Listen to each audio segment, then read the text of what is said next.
We are talking about something a little bit different today. And different subject matters are great because they can expose you to different new words and different new expressions. So, in today's petite discussion in French, rather than talking about a trait of French culture, we are going to talk about an event that took place 80 years ago in France. We're going to talk about the landing of Provence, the other landing. Have you ever heard of it? Because I hadn't. And I expect a great number of you haven't either. And yet, there are many reasons why this is a remarkable event. And we are going to talk about this remarkable event in French, of course. Are you ready? So, welcome here, leave your day behind, and let's go. Let's learn some French. Cette année, on célébrait les 80 ans du D-Day, du débarquement en Normandie des Alliés pendant la Seconde Guerre mondiale. Mais que savez-vous du débarquement de Provence, celui qui s'est déroulé en août 1944? En avez-vous déjà entendu parler? Moi, je n'en savais rien et je pense que je n'étais sans doute pas la seule. Même si je ne suis pas une passionnée d'histoire, les événements historiques liés aux deux grandes guerres sont des sujets vraiment plutôt importants en France. Des sujets que tous les enfants étudient à l'école. Et moi aussi, j'ai été enfant, même s'il y a un petit moment de ça. Et les commémorations pour les deux grandes guerres, la guerre 14-18 et la guerre 39-45, ces commémorations restent des événements plutôt importants en France, des dates plutôt importantes. Et d'ailleurs, il y a même 2 jours fériés en France pour marquer des dates liées à ces deux grandes guerres. Le 11 novembre, la date de la signature de l'armistice mettant fin à la Première Guerre mondiale, et le 8 mai, qui est le jour de la fin de la Seconde Guerre mondiale en Europe, le jour de la fin des combats. Ces 2 journées, elles ont un rôle de mémoire très important. Cette année, on a donc commémoré les 80 ans du débarquement de Normandie. J'imagine que beaucoup d'entre vous auront d'ailleurs vu des images émouvantes de cette commémoration, de cet événement important qui rend honneur aux soldats, aux combattants qui ont pris part à ce débarquement. Un événement qui aura sans doute fait parler de lui dans de nombreux pays, puisque le jour J, les forces alliées qui ont débarqué sur les plages de Normandie étaient non seulement américaines, britanniques, canadiennes, mais aussi d'une quinzaine d'autres nationalités, telles que des soldats australiens, néo-zélandais, néerlandais, belges, luxembourgeois, danois, norvégiens, polonais, sud-africains ou encore tchécoslovaques. En fait, il n'y avait que 3 unités françaises associées à ce débarquement. Et 2 mois après cette commémoration bien importante, Emmanuel Macron s'est rendu dans le sud de la France pour les 80 ans du débarquement de Provence. Le débarquement de Provence, c'est un événement plutôt mal connu. Un événement pourtant majeur, mais qui est resté très longtemps éclipsé par le débarquement de Normandie. Je vais faire de mon mieux pour vous donner un petit résumé concis, pour vous expliquer ce qu'il s'est passé pendant cet événement. Et je vous rappelle que je ne suis pas une experte en histoire. Il y aura bien sûr de bien meilleures sources si vous souhaitez en savoir plus. Je ne fais ici que relater, c'est-à-dire raconter, ce que j'ai moi-même pu lire sur le sujet. Entre le 15 août et le 16 août 1944, 350 000 soldats vont débarquer sur les plages du Var. Débarquer dans ce contexte, ça décrit des forces armées qui arrivent en bateau et qui descendent de ces bateaux pour rejoindre la terre ferme généralement pour une opération surprise pendant la guerre. La première phase, le 15 août, a vu 100 000 soldats américains, britanniques et canadiens débarquer sur les plages du Var. Et le lendemain, ça sera 250 000 troupes françaises qui débarqueront. Donc, pendant cette opération, les troupes françaises étaient 2 fois plus importantes que les troupes alliées. Et ça, c'est un détail très important.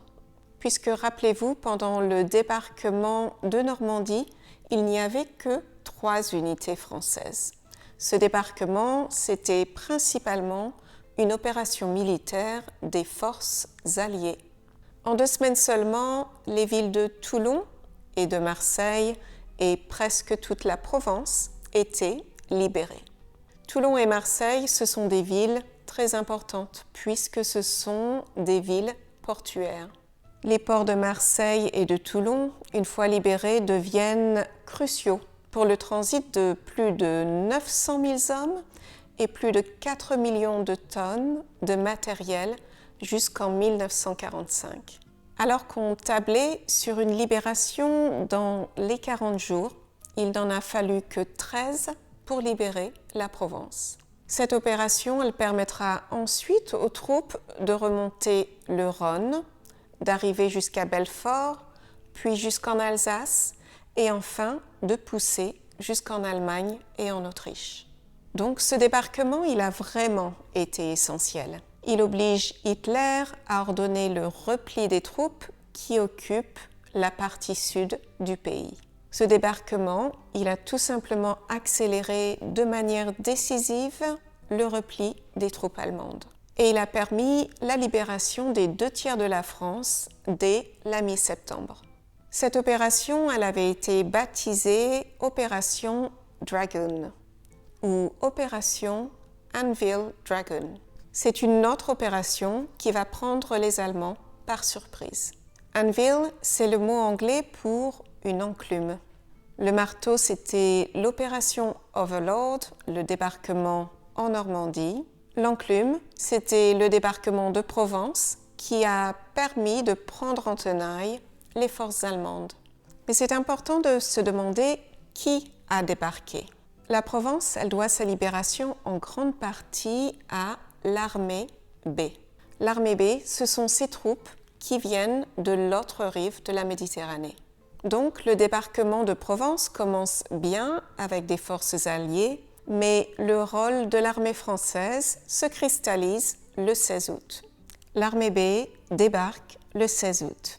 Et cette armée, elle est composée à 90% de troupes qui viennent de l'infanterie coloniale et de l'Algérie qui était française à l'époque. Donc, 90% des troupes de l'armée B sont des Africains, mais d'une Afrique qui faisait encore partie de l'empire colonial français. Ce débarquement a été assez peu célébré, alors que pour le général de Gaulle, c'était le plus important, puisque ce débarquement, il a été fait avec une armée française, contrairement au débarquement de Normandie. Cette contribution a permis à la France de se redresser et de jouer un rôle indéniable dans la victoire des Alliés. Cette contribution a tout simplement permis à la France de s'asseoir à la table des vainqueurs. Donc ces 2 débarquements, en Normandie et en Provence, ils ont tous les 2 joué un grand rôle dans le rétablissement de la paix. Alors pourquoi le débarquement de Provence est resté dans l'ombre, a été éclipsé pendant de nombreuses années? D'une part, ce débarquement il a été éclipsé par la libération de Paris, qui s'est déroulée pratiquement simultanément et qui a bien sûr captivé l'attention des médias à l'époque. Et puisque les troupes françaises étaient principalement des troupes qui venaient de l'empire colonial de la France, au moment de la guerre d'Algérie et de la décolonisation, il devient compliqué de célébrer ce débarquement.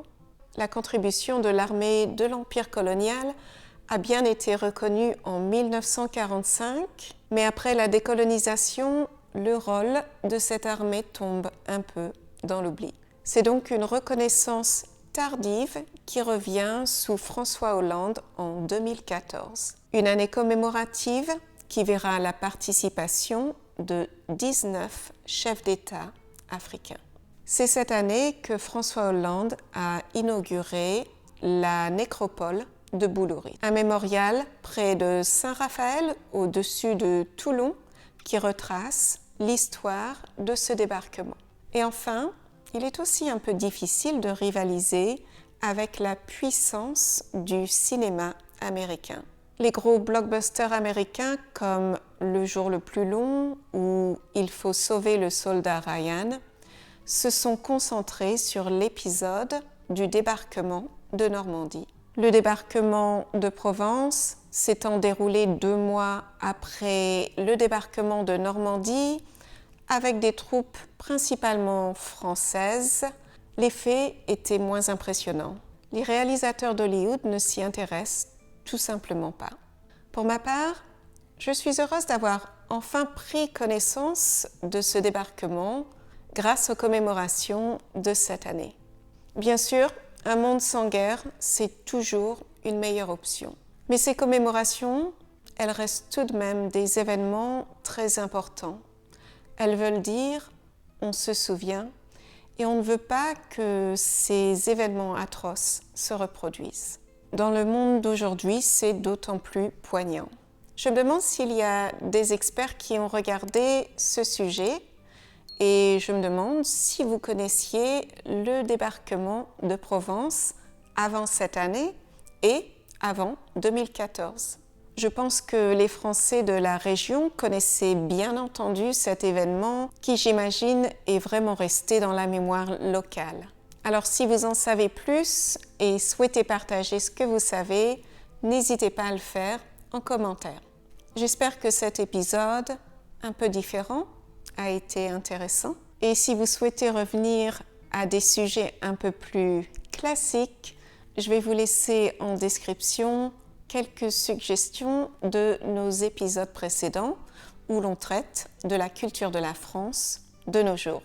Et bien sûr, on a aussi des épisodes qui traitent de grammaire ou de vocabulaire. Je vous dis au revoir et à bientôt dans un autre épisode.